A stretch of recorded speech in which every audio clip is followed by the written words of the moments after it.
the Tartarus Island. It used to be known for its silence. Nothing ever happened here. Always peaceful. Before the recent events.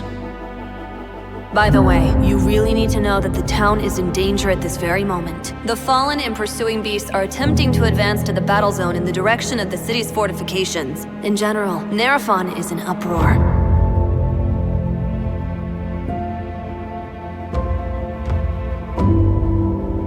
Here, we are truly free from the wrath of the island.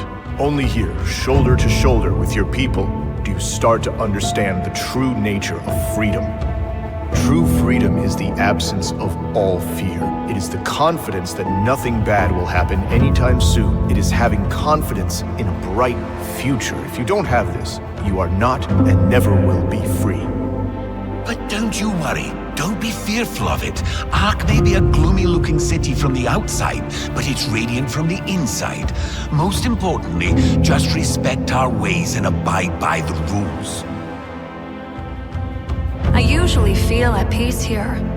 Only me and the soft, gentle voices. It's totally relaxing. Be on guard. There are many freaks in the neighboring lands doing terrible things. My advice to you, don't be afraid of monsters. Be afraid of people. Tartarus, a miserable island overcome by disaster. Your depths hold rotten legacy of hopes we left there long ago. Now you are an open wound, infested and endangering life itself. That's where we will bring our people. We will follow our way to preserve everything still left. The expedition will carry on.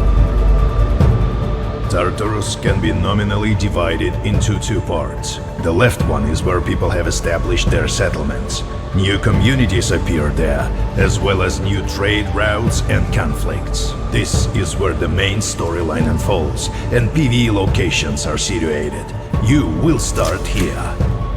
This part of Pioneer is an adventure game with minimum MMO elements. We put a lot of efforts in our level design and use the best practices of narrative in dialogues. Moreover, we've created a special game mode where other players cannot interfere with you or your party playing. Oh yes, quests can be completed single-handedly or with friends. You can even have a dialogue with an NPC as a party. Explore the regions and gather info about the world and its mysterious past. Rest in any of the settlements, spending time in bars or playing mini-games. Trade for resources and try to gather as much as you can. Pioneer has progression levels, and after each level up, you get one skill point to spend on upgrading your character. This can make playing easier, but without creating builds, you won't have that big of an advantage on the battlefield. Yes, your armor and weapons itself are quite more important. Upgrading and efficiently using your equipment is what actually shows your progress through the game.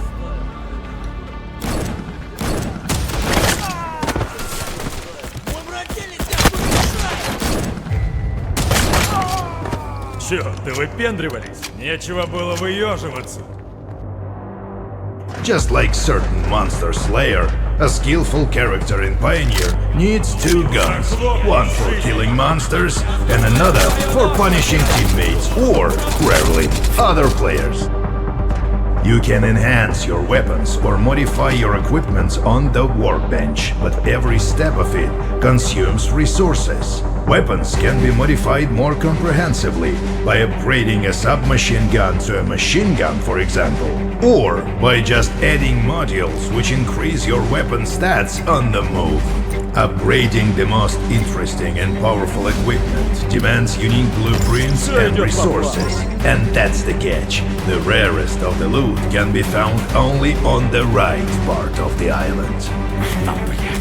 The right part of the Pioneer Island consists consists of two regions, the Midlands and Shadowlands. These territories are home to PvE zones and clan wars. The gameplay here feels more like survival. Another player encountered here is likely to be an enemy, and the local creatures are decidedly more dangerous and ferocious. These two regions lack quests and are much less forgivable with regard to the players. You can lose all the resources you've spent time and effort gathering. At the same time, your death in a regular PvE zone will cost you just some polish on your equipment and a little bit of your pride. Your typical gameplay on the right part of the island looks something like this. You're gathering resources or joining your clan members to seize the production point. When you've gathered enough, you're trying to reach a safe zone using one of the suggested paths. Along the road, you're exploring some more unexplored places. Also, there are no guides on the right part of the island, so no fast travel for you. By the way, fast travel in Pioneer is possible with the help of the guides only.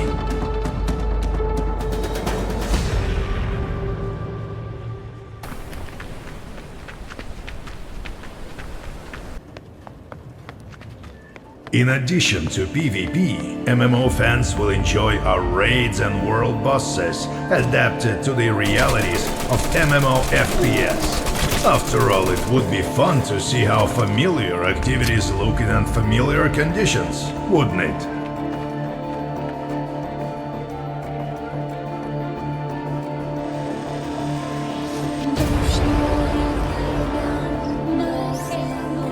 Pioneer is a unique experiment. The further you delve into the depth of the island, the more the game transforms, transitioning from a role-playing adventure to an intense survival experience. We'd love to tell you more, but unfortunately, we'll have to do it in due time.